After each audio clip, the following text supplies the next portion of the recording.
2014 में जब नरेंद्र मोदी प्रधानमंत्री बने थे तब बीजेपी ने कांग्रेस मुक्त भारत का नारा दिया था। आज 8 वर्षों के बाद आप देखेंगे तो देश लगभग कांग्रेस मुक्त हो चुका है। 2014 से पहले देश के 13 राज्यों में कांग्रेस की सरकारें थीं, लेकिन अब केवल 2 ही राज्यों में कांग्रेस की पूर्ण बहुमत की सरकार है, जबकि महाराष्ट्र, झारखंड में कांग्रेस गठबंधन सरकार का हिस्सा है। यानी बीजेपी ने कांग्रेस मुक्त भारत की जो बात कही थी वो सच होती दिख रही है। इन 8 वर्षों में बीजेपी ने परिवारवाद से मुक्ति दिलाई। आप कह सकते हैं कि आज बीजेपी अकेले ऐसी पार्टी है जिसमें अध्यक्ष के बेटे को अध्यक्ष बनाने की परंपरा नहीं है, जहां परिवारवाद के हिसाब से राजनीति तय नहीं होती है। और इस सरकार में जो तीसरा बड़ा बदलाव हुआ है वो ये कि मोदी सरकार ने गठबंधन की राजनीति से भी मुक्ति दिलाई है। वर्ष 1989 से 2014 तक देश में गठबंधन की राजनीति का दौर था। इस दौरान सरकारों में मंत्रालय गठबंधन के तहत अलग अलग पार्टियों के नेताओं को दिए जाते थे। इससे होता यह था कि हर मंत्रालय उस पार्टी का पावर सेंटर बन जाता था और मंत्रालय से जो पैसे और पावर की सप्लाई लाइन निकलती थी वो सीधे उस पार्टी के राजकोष तक जाती थी। इससे गठबंधन सरकारों में देश से ज्यादा विकास इन पार्टियों और इनके नेताओं का होता था, लेकिन अब यह व्यवस्था भी समाप्त हो गई है। कुल मिलाकर कहें तो आज हमारे देश के पास एक ऐसे प्रधानमंत्री हैं जिन पर कोई सवाल नहीं उठा सकता, जिनकी ईमानदार छवि है, जो परिश्रमी हैं, 7 दिन 24 घंटे काम कर सकते हैं और जैसे एक घर का बुजुर्ग रहता है वैसे ही सबको साथ लेकर चलते हैं। आपको याद होगा चंद्रयान 2 मिशन के असफल होने के बाद प्रधानमंत्री मोदी ने इसरो चीफ के सिवान को गले लगाकर उनकी हिम्मत बढ़ाई थी। इसके अलावा वो पिछले दिनों एक कार्यक्रम में एक लड़की से बात करते हुए काफी भावुक हो गए थे, क्योंकि इस लड़की के पिता देख नहीं सकते हैं और इस वजह से उनकी बेटी डॉक्टर बनना चाहती है। आज यूपीएससी के नतीजों का भी ऐलान हुआ और इस दौरान जो उम्मीदवार परीक्षा में पास नहीं हुए, प्रधानमंत्री मोदी ने उनका भी हौसला बढ़ाया। उन्होंने अपने ट्वीट में ये लिखा, जो लोग सफल नहीं हो पाए हैं वो उनकी निराशा पूरी तरह से समझते हैं, लेकिन वो ये भी जानते हैं कि सारे उम्मीदवार प्रतिभाशाली युवा हैं और वो जिस भी क्षेत्र में आगे बढ़ेंगे भारत को उन पर गर्व होगा। अनकोट।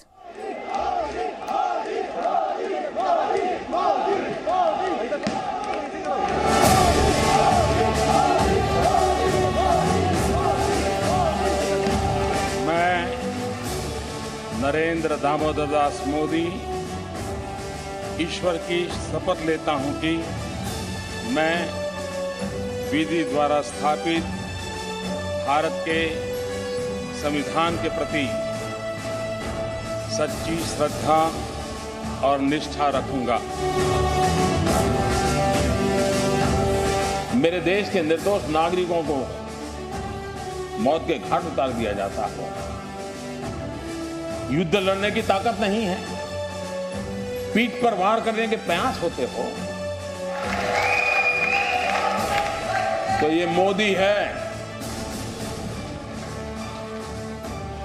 उसी भाषा में जवाब देना जानता है। Press the button and officially launch the GST.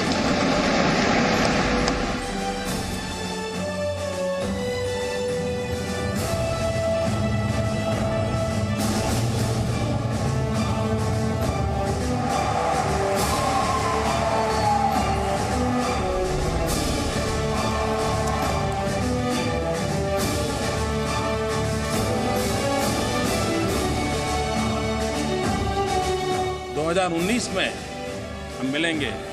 मैं आपको, देशवासियों को फिर एक बार मेरा रिपोर्ट कार्ड दूंगा। परिश्रम की पराकाष्ठा करूंगा, अपने लिए नहीं,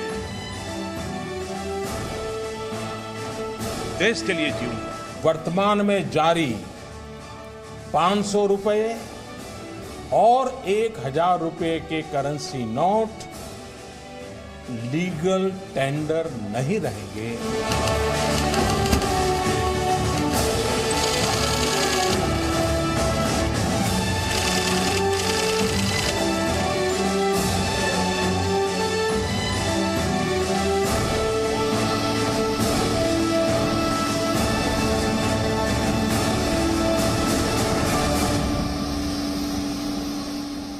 मैं नरेंद्र दामोदर दास मोदी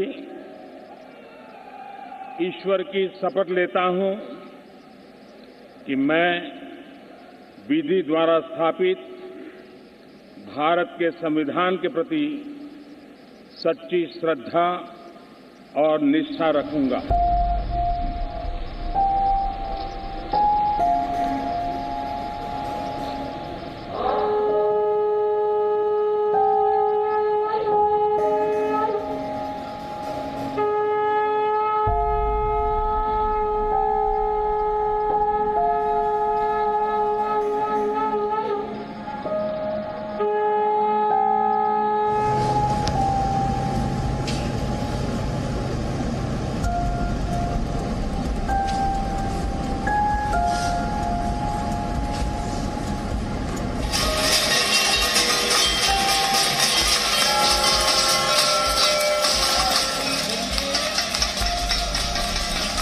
गरीबों की सरकार होती है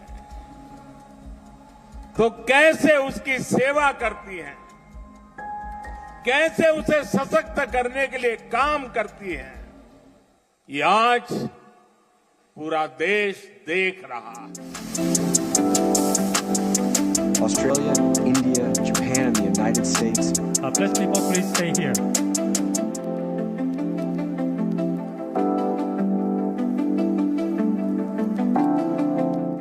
Presenting B News app, available on Google Play and App Store. Download it now.